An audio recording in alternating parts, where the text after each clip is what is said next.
तो फ्रेंड्स इस वीडियो में आज इतना ही रहने देते हैं। मिलते हैं आपसे नए वीडियो में जहां हम नेक्स्ट जनरल डिफेंस के ऊपर डिस्कशन करेंगे। तब तक के लिए थैंक यू। अरे रे रुकिए रुकिए, गलती से मिस्टेक हो गया था। तो अब शुरू करते हैं। Hello friends, welcome back to the legal researcher. आज के इस वीडियो में हम लोग सिक्स्थ जनरल डिफेंस मिस्टेक के ऊपर डिस्कशन करेंगे। फ्रेंड्स, एक चीज़ आप लोगों को समझना पड़ेगा कि कैसे चीज़ों को जो है कनेक्ट करते हैं, क्योंकि आप इंडिविजुअली अगर चीज़ों को पढ़ेंगे और उसको रिलेट नहीं कर पाएंगे ना, तो फिर वहाँ पे प्रॉब्लम्स आप सॉल्व नहीं कर पाएंगे।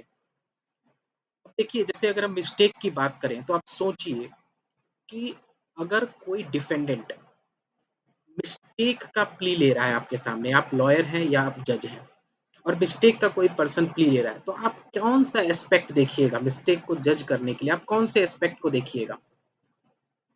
आप देखिएगा, जैसे सपोज कीजिए कि ये पेन है, इस पेन को मैं रख लेता हूँ अपना समझ के, जबकि मान लीजिए कि पेन मेरा नहीं होता है, लेकिन मुझे लगता है कि ये पेन तो मेरा ही है और मैं इस पेन को अपने पास रख लेता हूँ।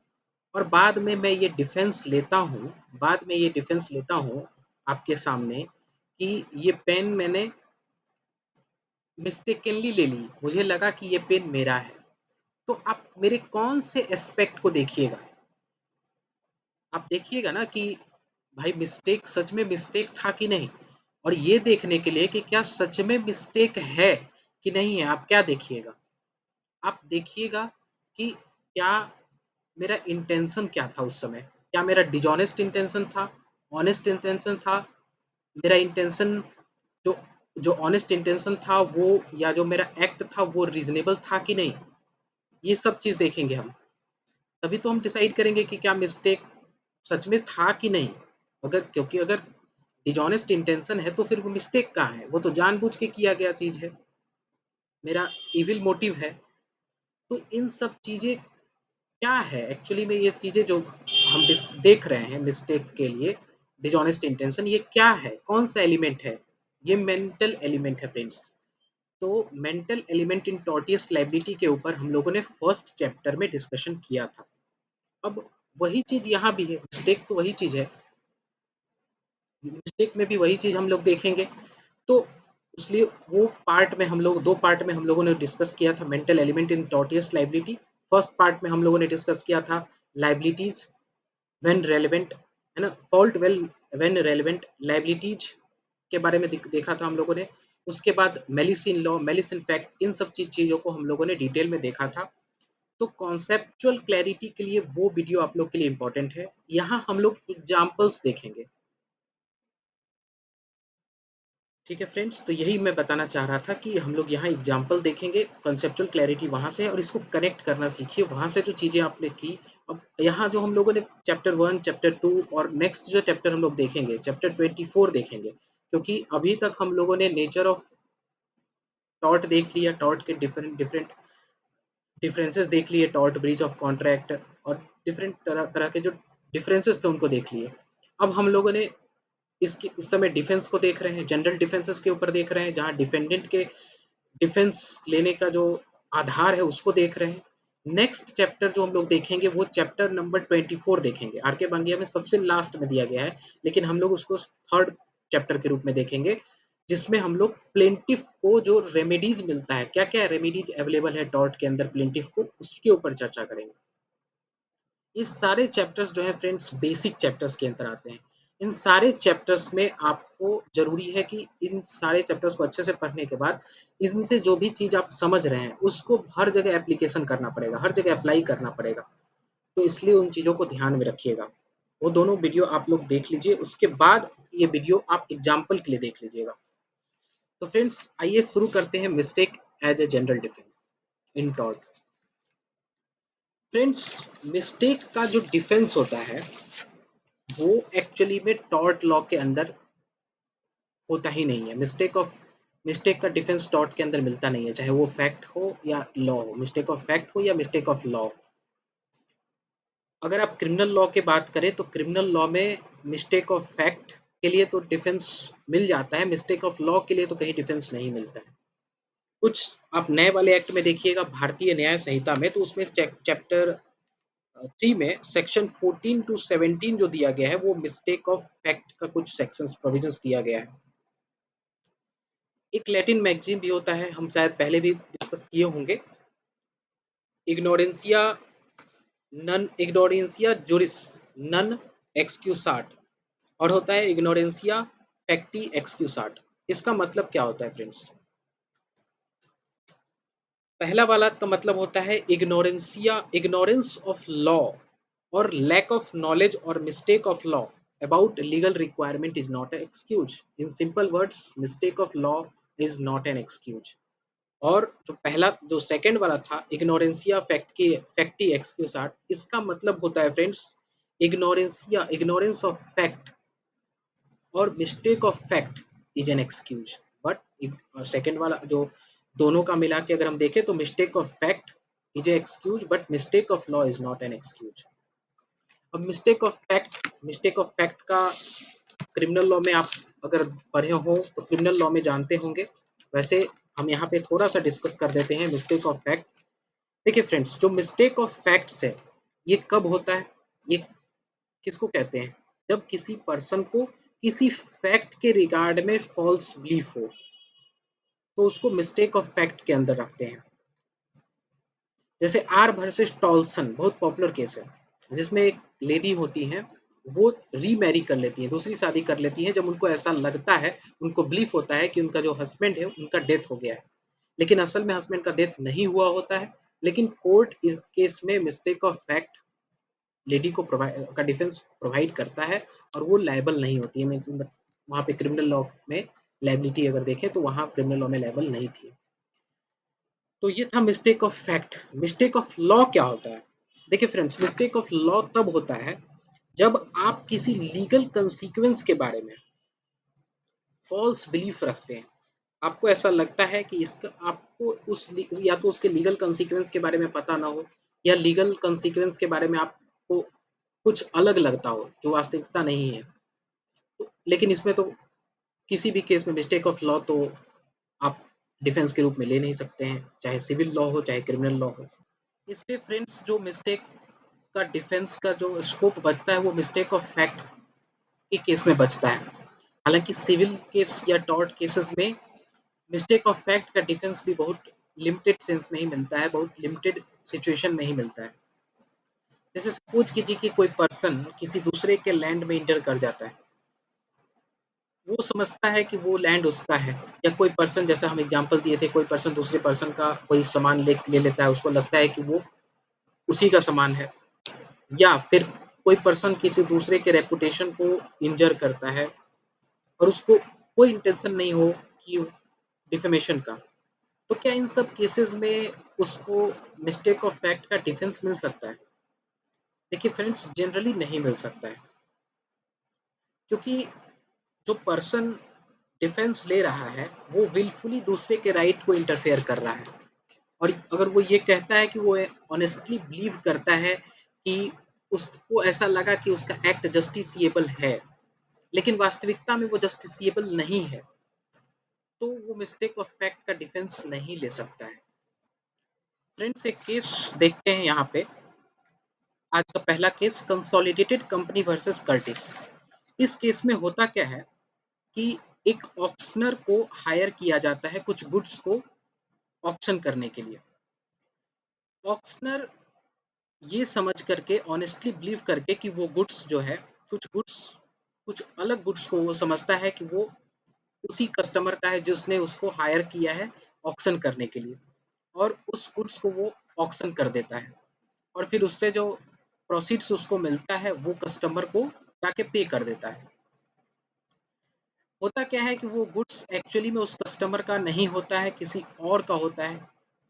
और जब वो ऑक्शनर के ऊपर सूट फाइल करता है, टॉर्ट ऑफ कन्वर्जन का लायबल उसको ठहराता है, तो वो प्ली लेता है कि मिस्टेकनली उसको ऐसा लगा कि वो गुड्स जो था उसी कस्टमर का था जिसने उसको हायर किया था, और इसलिए उसने उसका ऑप्शन कर दिया।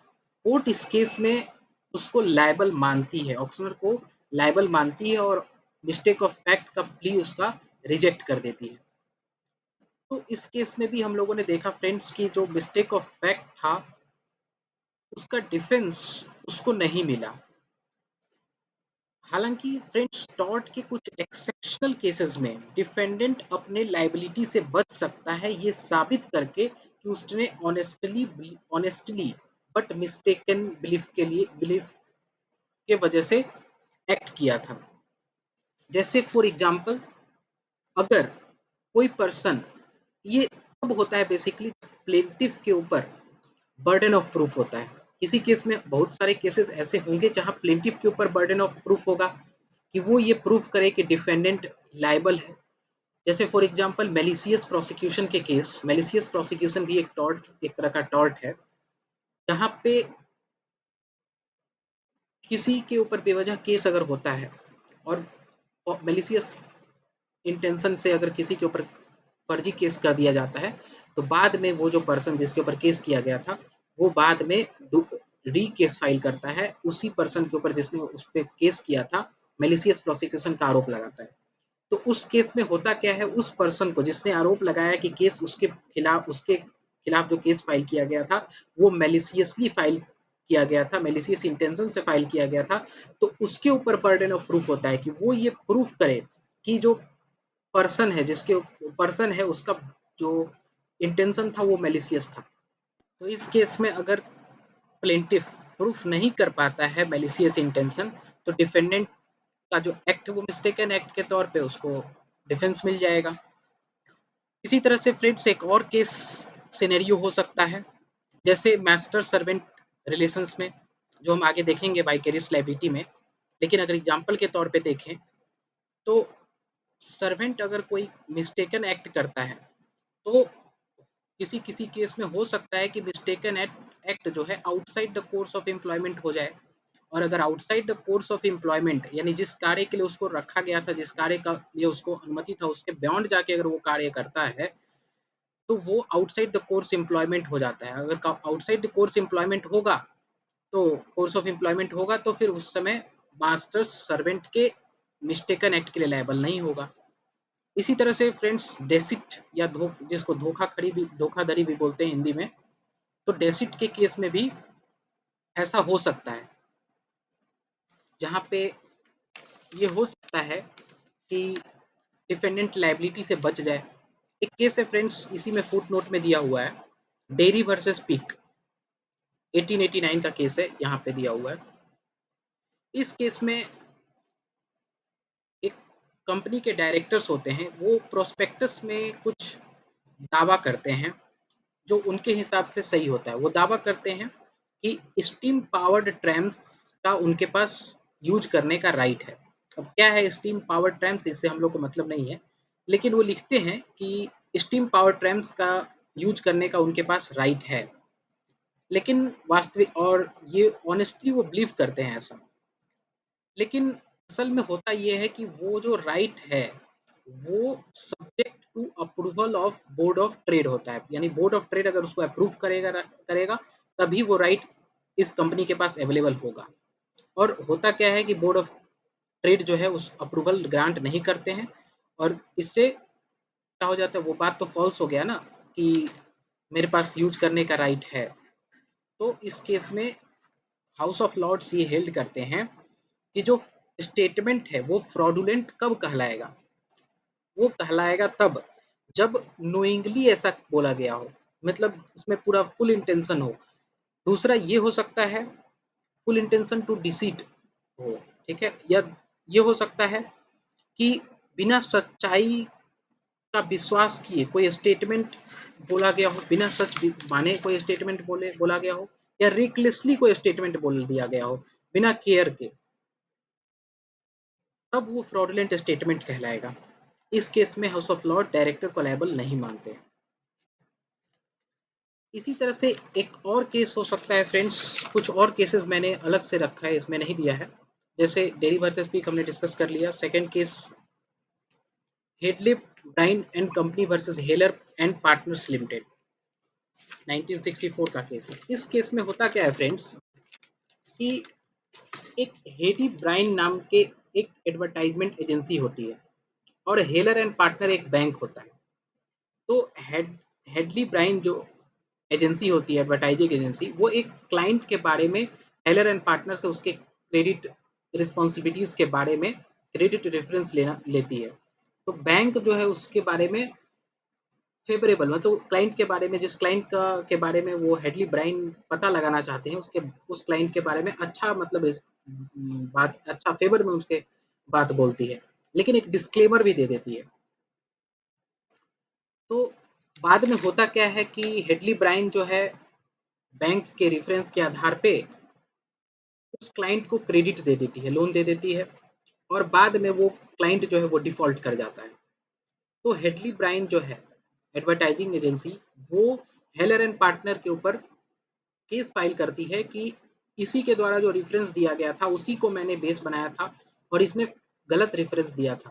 कोर्ट ने इस केस में हेल्ड किया कि जब भी इंफॉर्मेशन देना है या एडवाइस कोई दे रहा है तो उसको ड्यूटी ऑफ केयर रिक्वायर्ड है, अदरवाइज वो फिर नेग्लिजेंट मिस स्टेटमेंट का केस आ सकता है, या फिर नेग्लिजेंट मिस रिप्रेजेंटेशन का केस आ सकता है। ये पहला केस था फ्रेंड जो उसने जिसने इंग्लिश लॉ के अंदर नेग्लिजेंट मिस रिप्रेजेंटेशन का जो कॉन्सेप्ट था उसको इंट्रोड्यूस किया। इससे भी इंटरेस्टिंग केस है friends Smith versus land and house property corporation, जहां पे डिफेंडेंट एक ओपिनियन देता है और उस ओपिनियन के आधार पे प्लेंटिफ एक्ट करता है और बाद में प्लेंटिफ को लॉस हो जाता है, सिमिलर जैसे कि ऊपर वाले केस में हमने देखा। लेकिन इस केस में जो ओपिनियन डिफेंडेंट के द्वारा दिया गया था या जो स्टेटमेंट दिया गया था वो जानता था कि फॉल्स है, उसके बाद भी उसने स्टेटमेंट दिया था, इसलिए इस केस में डिफेंडेंट को लायबल माना गया था। तो फ्रेंड्स ये था हमारा मिस्टेक ऑफ फैक्ट के ऊपर डिस्कशन। फ्रेंड्स जो आगे के डिस्कशंस होंगे जहां हम स्पेसिफिक रॉन्ग के ऊपर डिस्कस करेंगे, जैसे मेलिशियस प्रोसिक्यूशन हो गया, डेसिट हो गया, या मास्टर सर्वेंट रिलेशंस देखेंगे जिसका एग्जांपल्स हम लोगों ने यहाँ यूज किया, तो वहाँ पे फिर हम आपको केस लॉ के थ्रू आपको और भी इसको पता चलेगा मिस्टेक का, और कॉन्सेप्ट आप कॉन्सेप्ट के लिए आपको पहले वीडियोस देखना पड़ेगा, mental element in tortious liability, यहाँ पे आप एग्जांपल देख लीजिएगा और बाद आगे केसेस और देखेंगे। केसेस तो कुछ हम लोगों ने देख लिया, लेकिन और भी केसेस देखने को मिलेंगे। यहाँ पे केसेस डिस्कस करना ज़्यादा बेटर नहीं होगा, क्योंकि वहाँ पे फिर वो रॉन्ग पता होना चाहिए, ऑफेंस आपको पहले पता होना चाहिए, तब आपको एसेंशियल इंग्रेडिएंट्स पता चलेगा, और फिर उससे रिलेट करके जब आप देखेंगे मिस्टेक के स्कोप को, मिस्टेक ऑफ फैक्ट के स्कोप को टॉर्ट लॉ के अंदर, तो और अच्छा से समझ में आएगा। नेक्स्ट वीडियो में फ्रेंड्स हम लोग वो देखेंगे necessity as a general defence. तब तक के लिए गुड बाय, मिलते हैं आपसे नए नेक्स्ट वीडियो में। Thank you very much for listening to the videos.